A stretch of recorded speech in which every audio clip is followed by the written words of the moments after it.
Kami ka lang.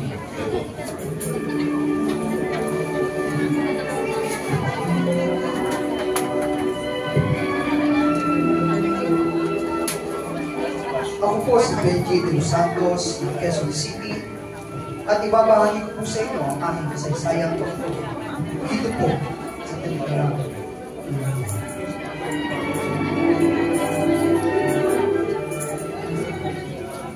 Merly! Merly! Bakit mo kinatay ang mga tangkad ko? Wala kaming maulam! Yung sweldo mo, malamang naubos na sa sabo! Alam mo yung bunganga mo na yun, nakatak ng katak! Naiingayan ako! Naiingayan ka sa boses ko, pero hindi ka naiingayan doon sa sigawan sa sabo! Piloso ba? Masasapag talaga kita! Subukan mo lang na sabukin ako, Leo, ha? Nang tayong dalawa naman ang magsabong! Makaalis na! Visit ka! Visit ka rin! Dapat na umalis ka na! Wala kang kwentang asawa! Oh!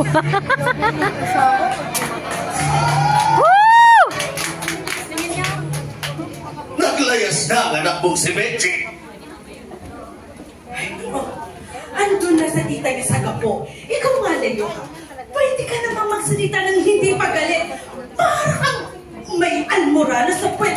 Buga ng buga! Pinagtatrabaho ko nga para may pakinabang! Puro si Tambay! Hawak ka ng gitara! Ikaw nga na tao ka, ha? Tao ka nga ba? Ano ba? 14 anyos pa lamang ang anak mo. Gusto mo nang magtrabaho? Anong alam nun? Bata pa si Benji!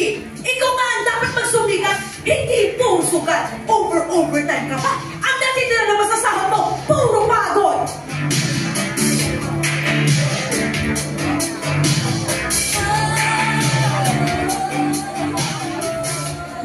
Hi! Bago kang waiter ng beer house dyan sa second floor?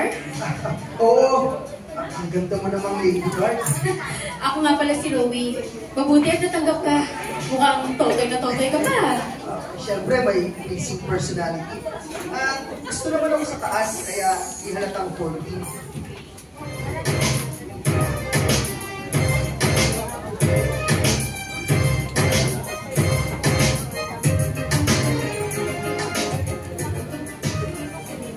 Katorse anyos ka na naglayas. Ngayon mo mabalikan 19 anyos na. Nagdala ka pa ng dagdag na palamunin at buntis pa. Tay, kami lang bahala ni Rowie sa buhay namin.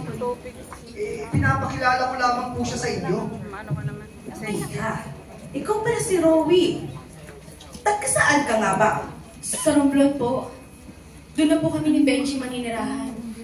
Doon na rin po siya magpapatuloy ng kanyang pag-aaral para tapusin niya ang kanyang high school. Pag-aaralin ko po siya para matanggap siya bilang security guard sa amin. Ayos yun ah, pag-aaralin.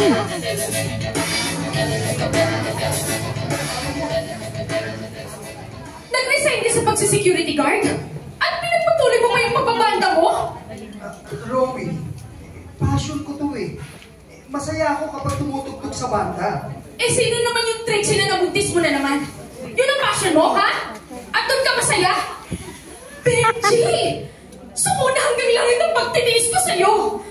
Alam mo, mabuti pa nga! Mawala na lang kami na mag-ina mo sa buhay mo! Rowie. Para naman makalarga ka na sa hanggat gusto mo! Rowie, please! Huwag mo akong iwan! Intense!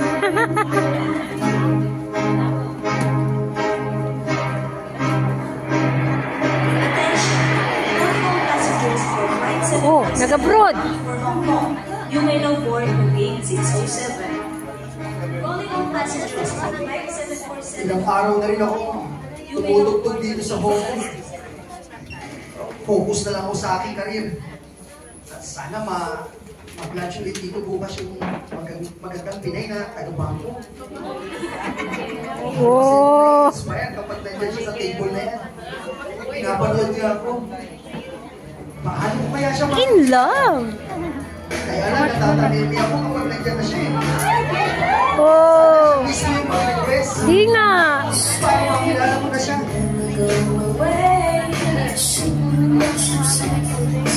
No one can stop that.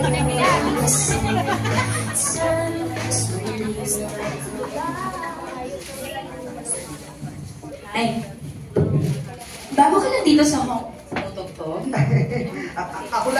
ako lang miss yung bago sa banda namin. Pinay ka pala. Ako nga pala si Benji. Benji Dos Santos. Yes, Pinay ako. Ako naman si Jean, presidente ng Hong Kong. Alam mo, type ko mga lineup ng love songs mo. At ang daddy ko din, si Kero din dito sa Hong Kong. Very just naman siya. Pero sige, Benji, backward na ako. Diyan lang ako nag-work sa bangko. Sige, Jean. Nice meeting you. Salamat na rin sa malaking tip, ha? Bukas ulit. Wow!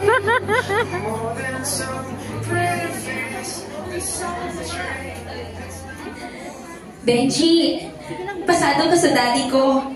Balkasa, pareho ka na yung dugo. Musikero din. Talaga, Jean. Gusto kong Pangatlo na yan, ha? Pangatlo na. kung magkapamilya na tayo. Mahal kita. Pangatlo. Seryoso ka, Benji? Hindi ka naman bangat ng lagay na yan, ha? Hindi, Jean. Seryoso ako. Nung una pa man tayong magkita, di ba sinabi ko sa'yo? In love na ako sa'yo. Nang sinagot mo ako, tumigil ang mundo ko sa'yo. Wow! Ikaw ang pinakamagandang nangyari sa buhay ko. Woohoo! At ikaw ang pagkukwento sa buhay kong ito, Jean. Jean! Sige, magpapakasal ako sa iyo. Dahil, In love! mahal na mahal kita.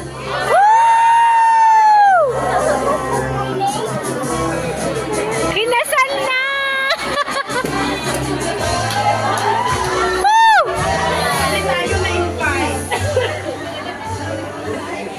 Benji, ano ito? May nakapagpasan ako sa iyo. Sinungaling ka! Bakit mo ito inilihim?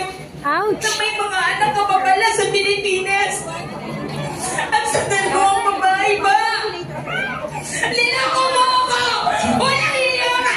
Walang iya ka! Hindi kita niloko. Ipagtatapat ko naman sa'yo yan eh. Kaso natakot ako. Benji! Kasi kung malaman mo, hiwalayan mo ko. Nag-timing lang ako, Jean. Pero ikaw talaga, ang pagkakasalan ko. Ikaw ang pinakasalan ko. At saka, Jean, bata pa ako nun eh. Mapusok. Pareho nila akong iniwan, Jean. Kaya nang makilala kita, biglang nagkakulay ang buhay ko. Oh! Mahal ko ngayon mag-ina, Jean. Musician kasi. Benji, ako si Eric Manistela. Barista ako dito sa banda dito sa Hong Kong. Kung sa ikaw sa kayo kaya ako masasayakin dito. Bigay ko dito sa atin. Ngayon lang ako nakarinig ng ganyan, kabayan. Maka-Diyos ka pala, Eric.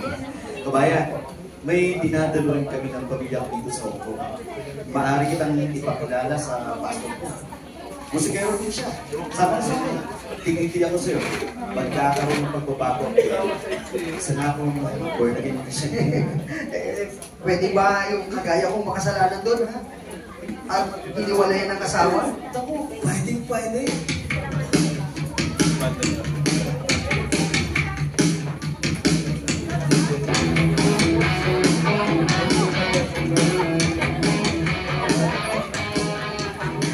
Eric, okay rin pala yung tugtugan nyo rito, no?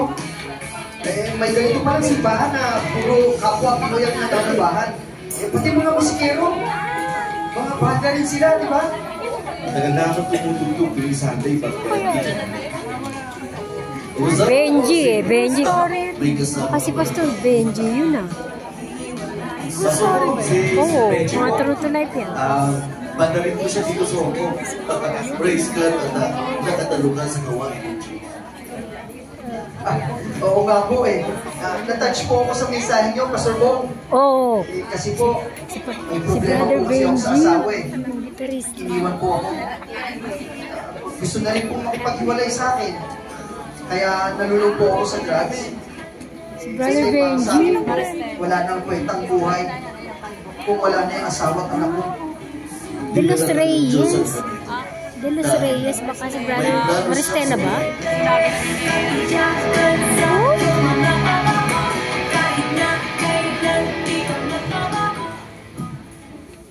Maupo ka.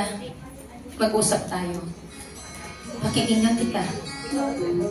Jim, hihingi ako ng tawad sa iyo. Napakalaki ng pagkakasala ko sa iyo. Patawarin mo na ako.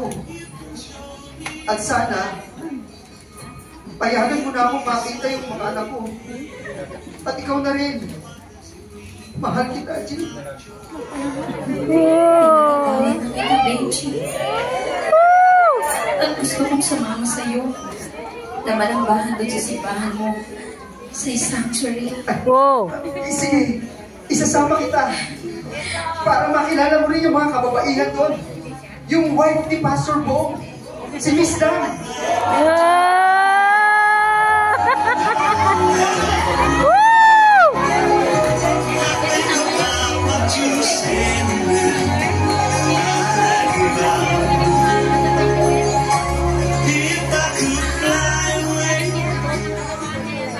Muli kami nagkabalikan ni Jean at mula nang manalig kami sa ating Panginoong Yesus. At isang araw, nabigla ako at napahanga ng sabihin ni Jean na susuportahan namin sa pag-aaral ang dalawa kong anak na nasa Pilipinas. Wala naman daw silang kasalanan. Labis akong namangha sa ginawa ng Diyos na himala sa amin ni Jean at sa aming mga anak. Purihin po ang Panginoong Jesus. Amen!